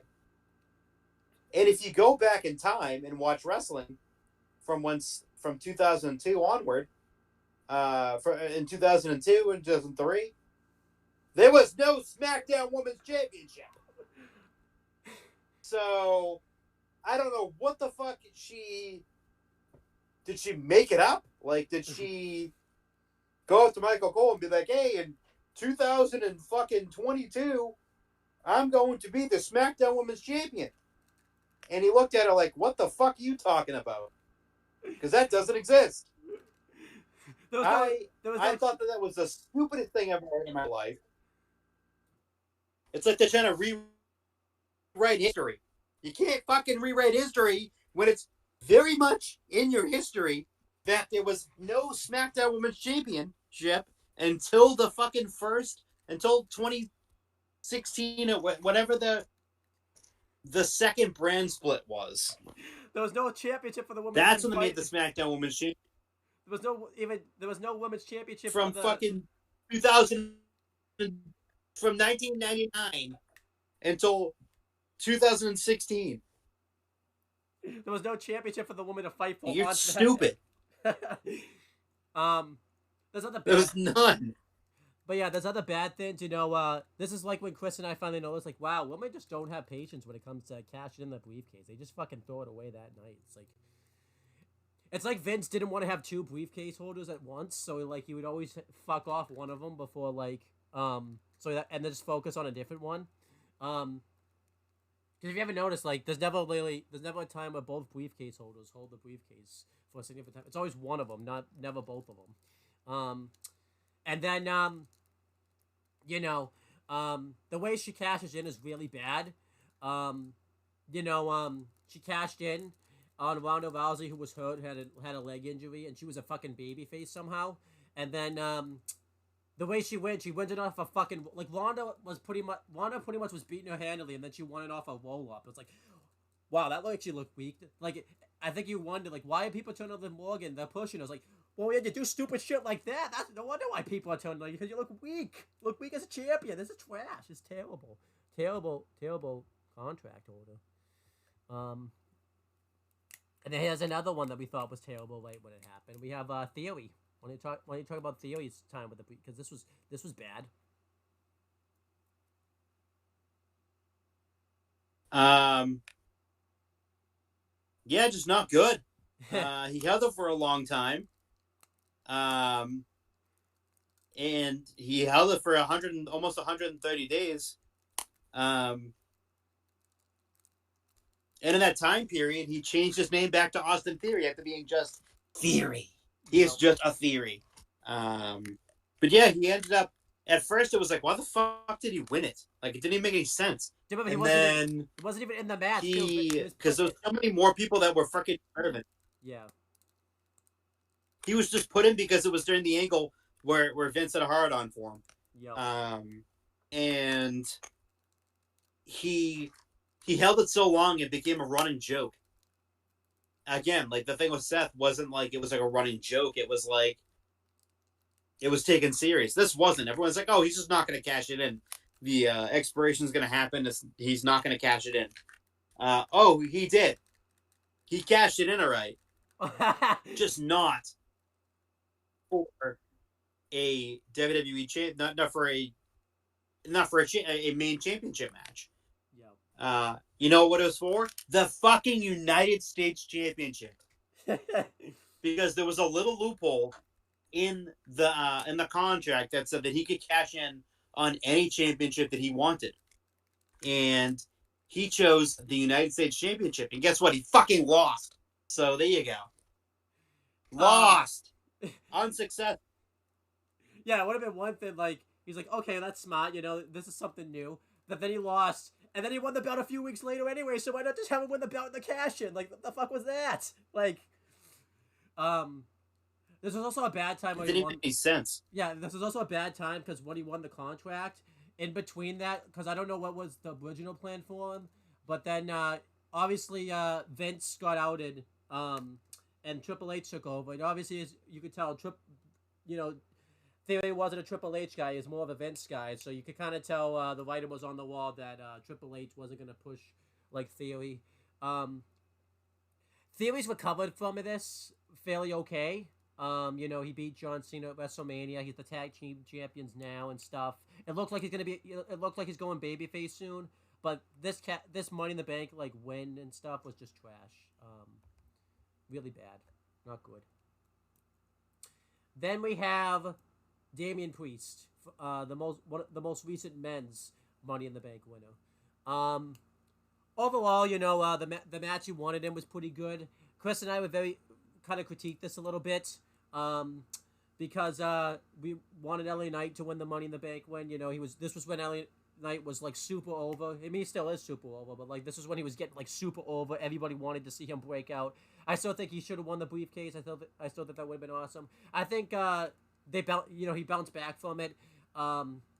This is kind of when Vince kind of came back into the picture. You know, when he'd been gone, and it felt like Triple H and Vince. This is just something that Chris and I speculated on.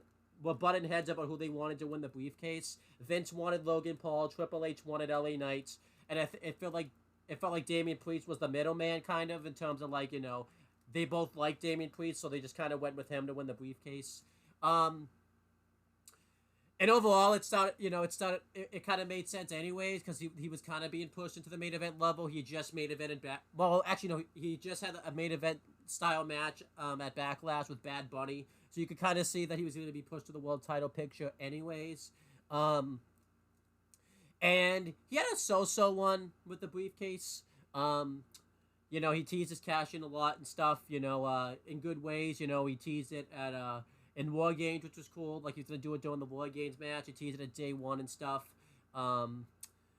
They kind of used the briefcase a little bit to cause dissension in the Judgment Day.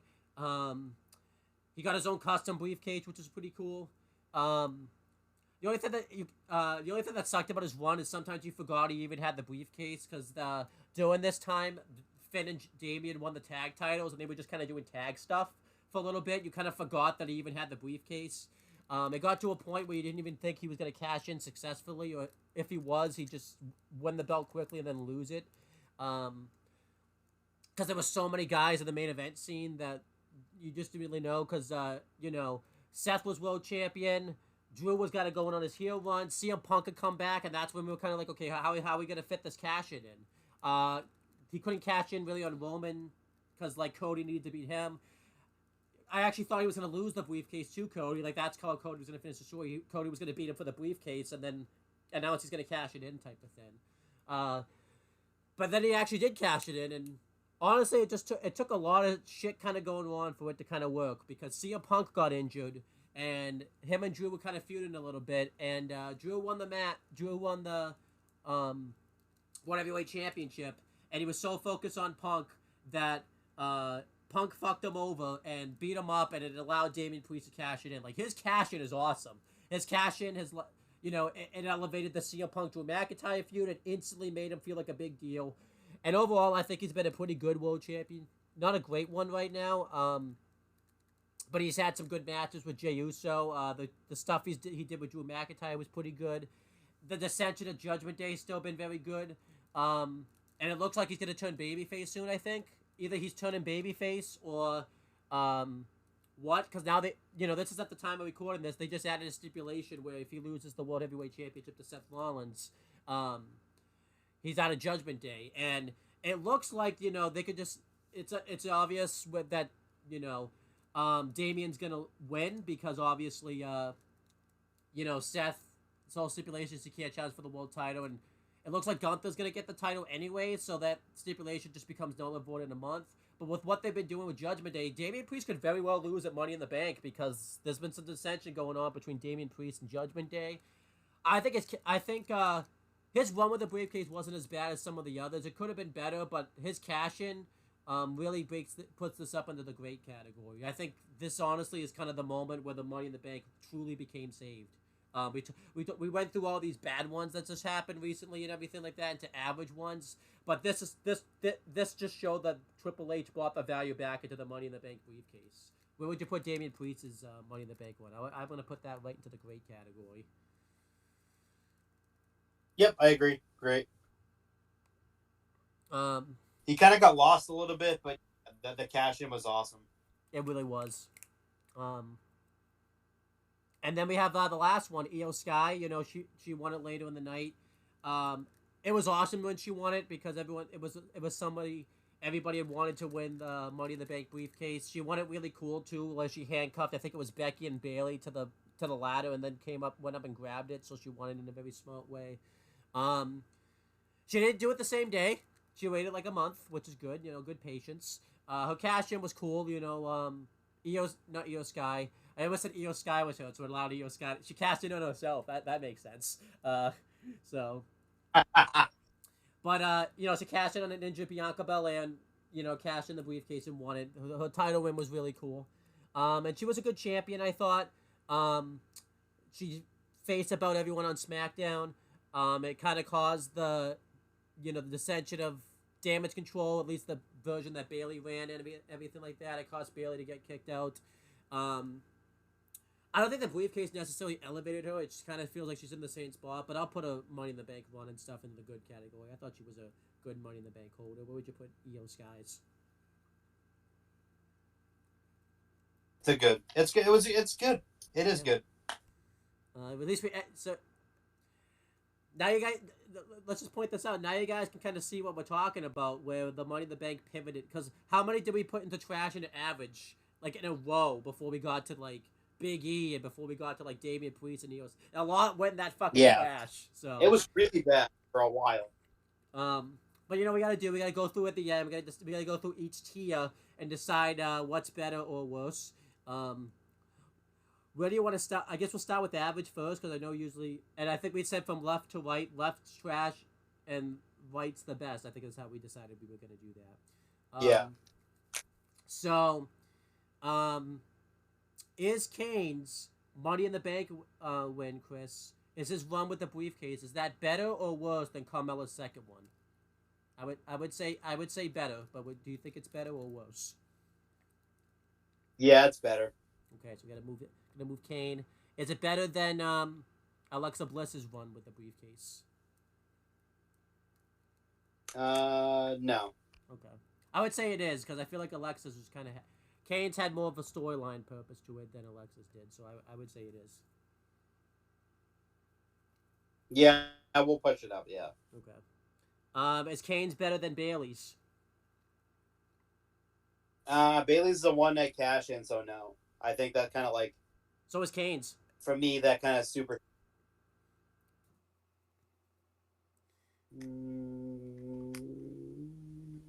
Uh, I'd say it's better because it's the first I time. think that's I think yeah, Kane's right there is good. I think. Yeah. Is Kane's better than Brock's? I don't think so. I think we I don't. No, Is Oscar's better than? I think that's good right there. I'm gonna move Oscar though. I feel like I Brock's think the is a time bit. locked in. Um, I'm moving Oscar to. I'm gonna move it right. I'm gonna put it right there. I'm gonna put it right there. Okay. So I think average is done. I'll go through that at the end. We'll go through good now. Um, is Edge's second run with the briefcase? Is it better than CM Punk's first one? I think it is. I think it is. Is it better than the second one? Even though he didn't fucking win it the traditional way. Yeah. Um, is it better than the second No. one? No, I don't think so. This may be nostalgia for me, but I think it is. Because I was really mad at him when he took it from the Undertaker and everything like that. So, it's like one of the first times I met. Well, the first time I saw Ed, it wasn't the first time I met him. I didn't meet him, but it's the first time I saw him. So, plus CM Punk's one with the first time I met him, and it was. So I would say Edge's is better than CM Punk's second one.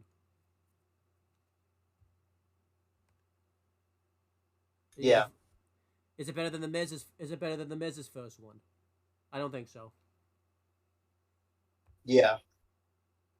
Do you think Edge is better than the Miz's first run with the case? Yeah. All right, so just move it or keep it where it is. I can move it. I think. Yeah. I think it's better than Daniel Bryan's. But I don't think it's better than Dean Ambrose. Yeah, because Brent's. No, it's not. I think that right there. I think that order is fine. The first three. Yeah, I'm gonna move EO, Big E, and Ambrose. I think that's fine with those three. Yeah, I think that's fine. I'm gonna move Daniel Bryan to maybe the second one in. Yeah, because the first, yeah, I agree with that. All right, I think, and I'm gonna move Dean to the end, and I'm gonna keep EO where she is because I think EO's might be better than Big E's. And then I think I'm gonna move Damien over to the left.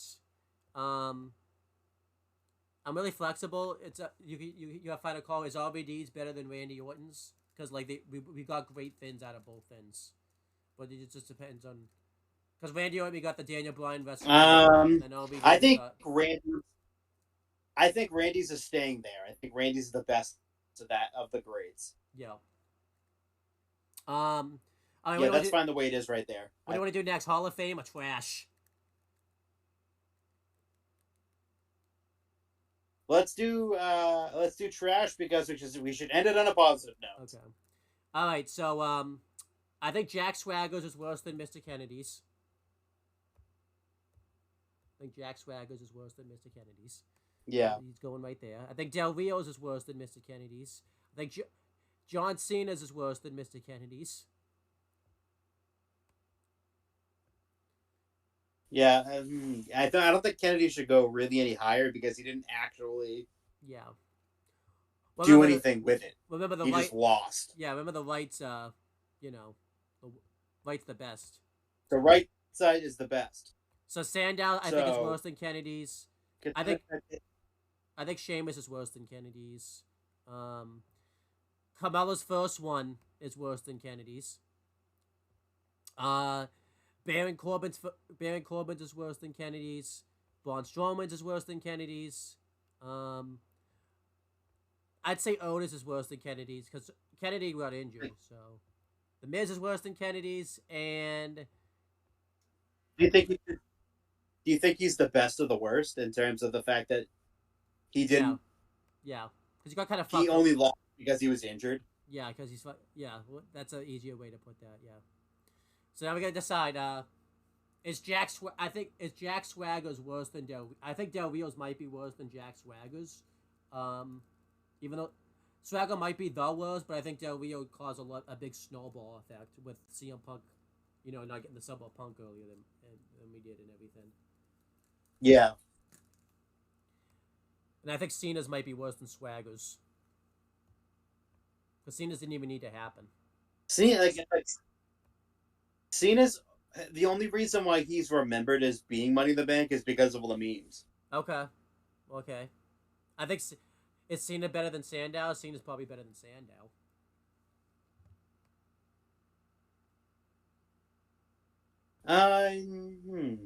I don't think so.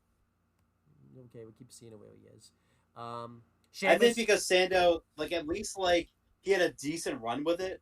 Yeah. I feel like Carmella's first one, the one where they had to go redo the match. That should Sheamus. Yeah, Carmella's just gonna go. Yeah, that one's bad. That one's really bad. That might be the worst one actually, because if you have to redo the fucking match, she didn't actually win it. Yeah. Yeah. I think Corbin's is worse than Sheamus because of they got right the second time. Still not. It wasn't. I think Corbin's is going. I think Corbin's is worse than Swagger's. Is he worse than Del Rio? He might be worse than Del Rio.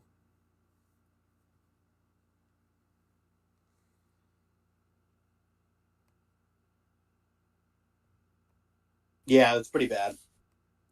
I think we'll put Corbin right there. Braun Strowman. Honestly, that's when they were trying to do stuff with him and kind of make him relevant, and he's just I'm gonna put Braun's might be worse. Braun's is down. If I might put Braun right here. If Braun had been pushed properly with the briefcase, that could have been good to great. Yeah. Just because of how over he was. I'm moving Otis. Maybe in Hall of Fame, depending on how well the briefcase run went, but it was not good. It was bad. Well, forget you. He lost a fucking cage match to Kevin Owens because he decided to choke slam out of the cage, and then he didn't even realize why he lost the fucking. Well, because you can choke slam the guy out of the cage. You're not gonna win a cage match that way, dude. The fuck was he thinking? That's how you win them all. That's how you win cage matches. You gotta choke slam him out. You gotta choke slam him out of it. Okay, I'm gonna put that's the whole purpose of a cage match is to choke slam the opponent out of the ring. Okay. I think Liv Morgan is pretty bad. I'm gonna put Liv Morgan. That's how JBL won.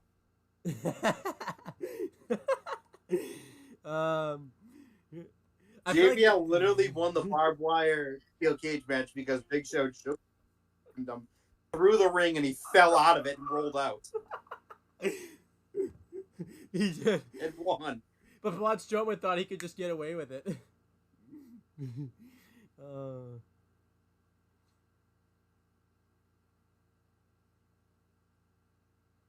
But in actuality, in that match, he could have easily just walked at the front door.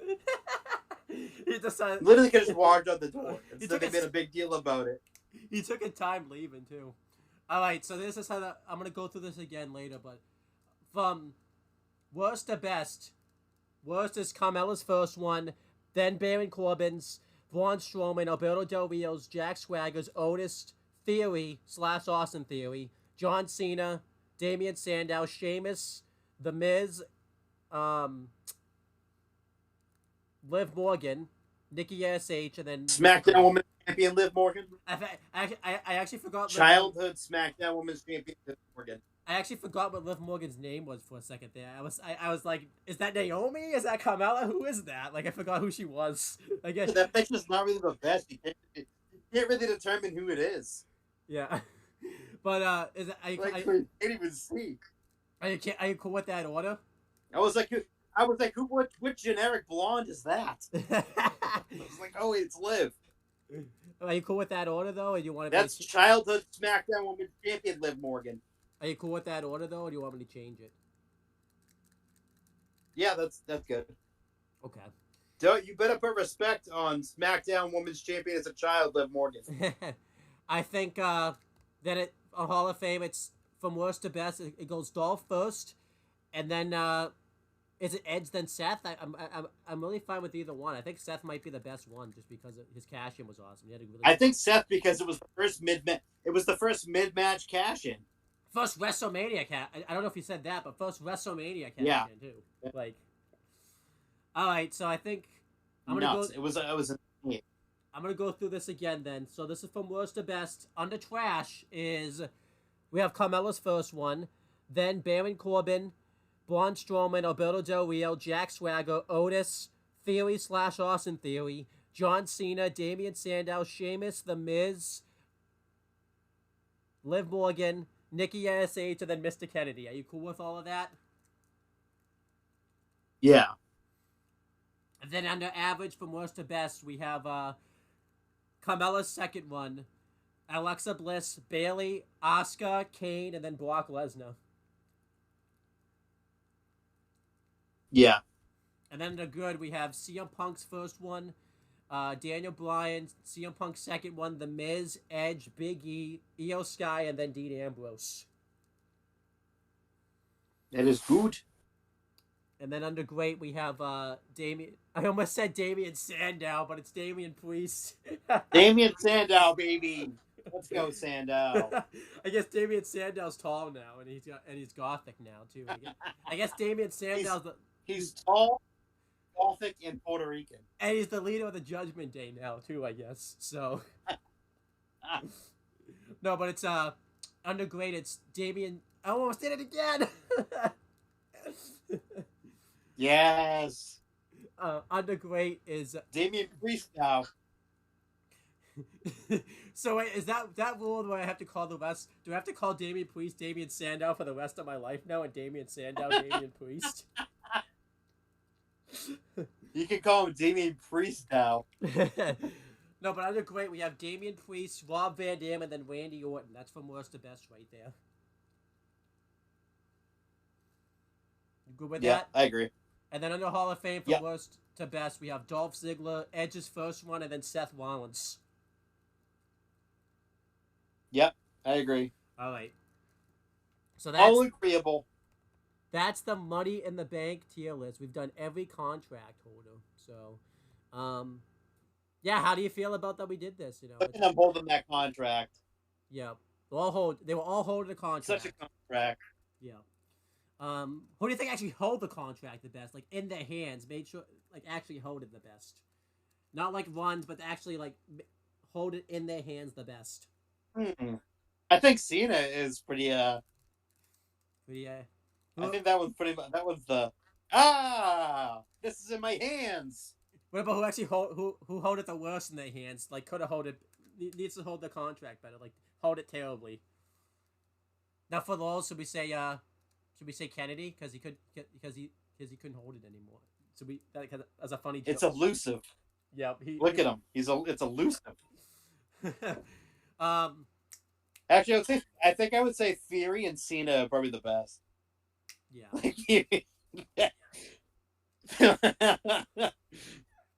But anyhow, so that's the end of the video. We're gonna do some nice plugs and promotions. Because that's fun. It's always fun to do plugs and promotions. So is there anything you want to plug or promote, Chris, before we get out of here? I don't know. Just watch the shit that we put out. I have no fucking clue. Our schedules are so fucked up right now. It's like we're not going to be available in a few weeks because we're both going away, and we don't know what content we're doing. We're trying to do an aftershock. We're trying to have that up sometime, maybe next week.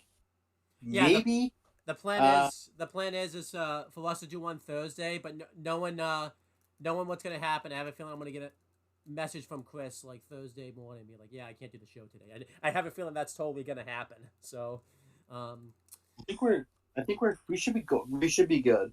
for Yeah. Thursday. I'm pretty sure yeah, I'm pretty sure. And then we're gonna do another aftershock on Tuesday covering um SmackDown from this week and Raw from this week. Since I'm attending Raw this week, I'd like to do an aftershock about it. So, Yeah. yeah, We're pretty much going to do an overview of what happened. Again, another one of those overview, catching everyone up on storylines type of deal. yeah, that will be Thursday's episode, and then Monday, and then the next episode, if we can get it out, will be actual sit down reviewing the shows type of Yeah. episode. So, we will say this: if Chris and I schedule stays the way it is, the the best thing is we're gonna have to um, do aftershock in small videos, and then I have to edit into a big video just because it seems like we can't sit down and review all the shows at once. So we may have to just do it that way from now on. So yeah, but that's pretty much it, guys. And then GM mode. That should be coming back soon. I know it's been very. We did 2 episodes and then we took a break, but everyone's schedule's just been crazy. We're gonna try to do an episode next week. I probably won't actually. I'll probably record it next week, but I probably won't edit it until for a while, so you're not gonna see it for a while. It's just one of those things. I want to wait until we can have the 4 main people back, because now John's back from where he is, and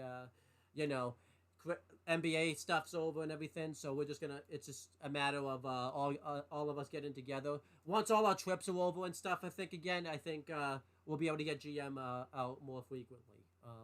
So that's pretty much it, guys. Thank you guys for watching. Since it's being recorded in the past, we will talk to you guys in the future. Say bye. Bye.